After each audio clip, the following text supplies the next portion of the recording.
Malappuram മോങ്ങത്ത് 7 kilo കഞ്ചാവ് പിടികൂടി. ഓണത്തിന് കഞ്ചാവ് വേണമല്ലോ. 4 ഇതര സംസ്ഥാന തൊഴിലാളികൾ എക്സൈസിന്റെ കസ്റ്റഡിയിലായി എന്ന വിവരമുണ്ട്. വിപിൻ സി വിജയൻ വീണ്ടും ചേരുന്നു കഞ്ചാവിന്റെ കഥയുമായി. പറയൂ വിപിൻ.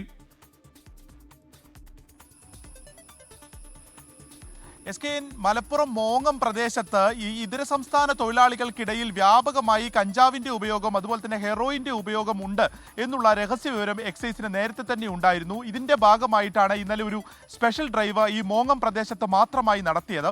അതിൽ ഒരു ഉച്ചയോടെ നടത്തിയ ആദ്യത്തെ ഒരു കഞ്ചാവ് വേട്ടയിലാണ് ഒരു 2.5 കിലോ കഞ്ചാവ് പിടികൂടിയത്. ഇതിൽ 2 പേർ പിടിയിലായിരിക്കുന്നു. അത് മുക്ക് മുഹമ്മദ് ഒപ്പം തന്നെ മൊട്ടജുൽ മൊനീൻ എന്നീ 2 ഇതര സംസ്ഥാന തൊഴിലാളികൾ ഉച്ചയോടുകൂടി എക്സൈസിന്റെ പിടിയിലായി.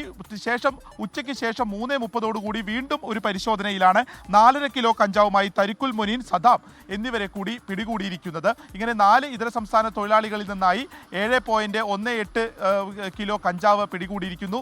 ഒപ്പം തന്നെ വരും ദിവസങ്ങളിലും ഈ ഒരു പരിശോധന വ്യാപകമായി തന്നെ നടത്തും. ഈ ഓണക്കാലമാണ്, അതുകൊണ്ട് തന്നെ പല ഭാഗങ്ങളിലേക്കും കഞ്ചാവ് വലിയ തോതിൽ തന്നെ വരുന്നു എന്നുള്ളൊരു വിവരം, മലപ്പുറം ജില്ലയിലേക്ക് പ്രത്യേകിച്ച് എത്തുന്നു എന്നുള്ളൊരു വിവരം എക്സൈസിനുണ്ട്. അതിന്റെ ഭാഗമായിട്ട് കൂടിയാണ് ഈ സ്പെഷ്യൽ ഡ്രൈവുകൾ ഇപ്പോൾ സജീവമായി നടത്തുന്നത്. താലൂക്ക് തല കൺട്രോൾ റൂമുകളും എക്സൈസിന്റേതായി ഇപ്പോൾ പ്രവർത്തനം തുടങ്ങിയിട്ടുണ്ട്.